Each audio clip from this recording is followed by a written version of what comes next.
the traders usually offload these commodities at the center of the road. You know, the roads are not really, some of the areas are not really very wide. Yes. You know, like in Mission Road, Forestry, Lagos Street, around the car market, you know, there's some that we identify, and it's a pattern. And we saw that, you know, bringing this load in the afternoon, bringing these goods in the afternoon, will usually interrupt free movements of other road users. So we decided to formulate that policy of nobody bringing in wares into the town in the afternoon. So the designated time is between 6 o'clock in the evening to 7 o'clock in the morning.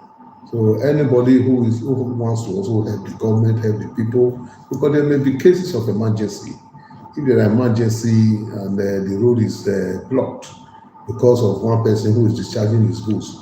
So I don't think one person's life worth the profit that you are going to make from that particular business transaction. So, but if you do it at that time when the road is a bit free and not much people are using the road at that time, then you will not cause any glitches in any way.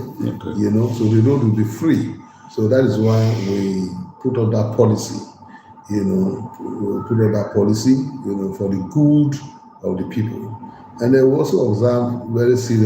Which policy now, sir? That is not bringing in loads, in the goods in the afternoon to some critical areas, areas of concern, like I mentioned before, RAMAT Park, Comm Market, JUNCTION, Lagos Street, Mission Road, Forestry. You know, these are areas of concern around New BENIN and this environment, and some other areas like that. So we observe that when they bring these goods in the afternoon, it causes a lot of odor. So, but if you go there now, you discover that there's a free flow of.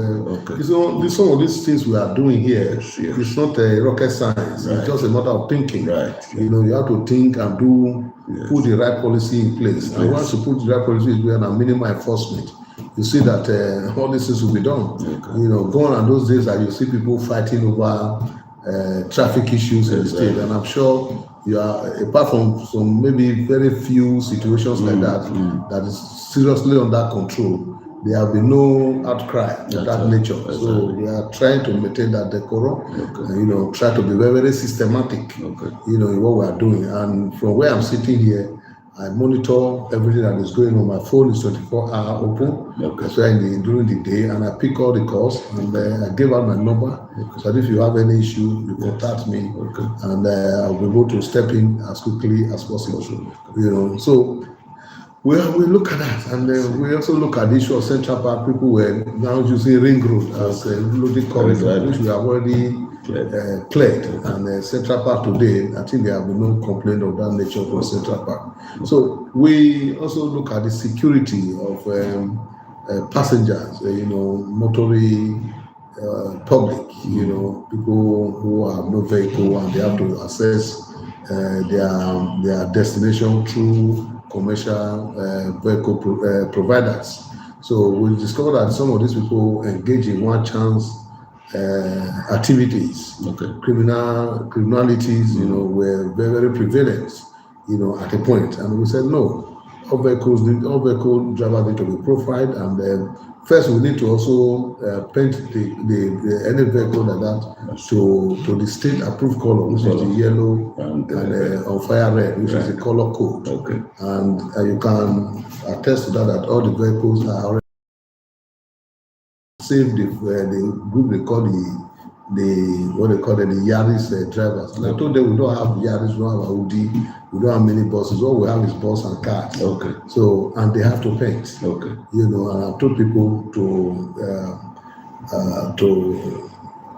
to enforce, you know, very seriously on them so that they can go and paint their vehicle. In the metropolitan transportation system, there is a state transportation system, so within the metropolis, you should go and paint. Those that are doing interstate, yes, you will not paint. But if you don't want to paint, you have to register with boats or other regulated transport system. We want every transportation system they do to be regulated. You know, we will not accept unregulated transportation system. So at least at a glance, we'll be able to know those who are engaged in transportation activities in the state. So we're already enforcing that. I see. And you can see that effort is paying out. A lot of people are already complying. Compliance is very high. I see. So then we also look at the issue of these trailers. And if you go to our hall, usually you have hold-ups, that can last for hours. So you are for its approval, which the government graciously approved.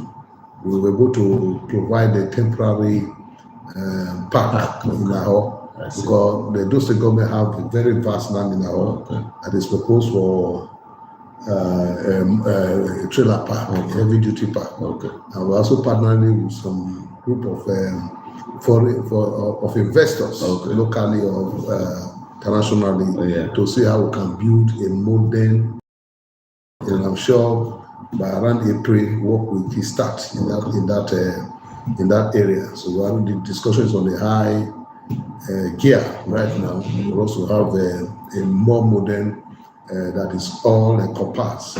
In terms of a transportation system. We have mechanical shop, you have even restaurants, you have everything. Available is a one-stop shop, for trailer parks. It will be one in the region. So that will create that will solve the problem of trailers not having a place to park. But for now, the temporary park is there, and we're enforcing them to ensure that they goes there. So we're putting all these measures in place to ensure that the town and the place is safe, and there's a increaseless pleasurable drive, across the metropolis. So any area of challenges now, sir? We really also stop at that. We are also looking at collaborating with tow van owners, associations, private owners, who are a bit dormant, because the people are fond of abandoning their vehicles on the road. They will even become seeing a mechanic working on the vehicle at the center of the road as if that is a workshop. So we have said it's unacceptable, and anybody who found in that nature will enforce the what they call the tools boss, the mechanic, the owner of the vehicle, and the vehicle will be towed to a safe area. So we expect every vehicle owners, including private vehicle owners in the state, once you have such issue, you call for a towing van, then they tow it to a safe area before you commence repairs. So we're not going to accept a situation whereby you allow your vehicles to be on the major road. After about one maybe 20-30 minutes, you didn't find solution, the government will come to fill in the gap. So a lot of all these measures are being put in place, and we are also trying to profile all the commercial vehicle operators in the state, which we are already doing, including the keke operators. So maybe as a follow-up, maybe next time we come around, you give us numbers people can call when they have breakdown. Yes, we are going to do that. We're going to do that. Between tomorrow, we're going to give those numbers out. Number people can call. When you have breakdown, you call them and go and help you to fix the vehicle. So these are some of the things we are doing. Done a lot. We try to reposition the new Edo line, the ECTS. We are repositioning them by having a constant consultations and meetings with the management and see how we can position them properly. You can see that of Lagos Street and Forestry. I think that's quite commendable, because the place is but it's a bit better now. I see. So thank you very much, sir. Thank you. So maybe for those that are just joining us, we have been with Honorable Saturday IDEHEN, the Honorable Commissioner for Transport of the State. Thank you very much, sir. Thank you. Very grateful.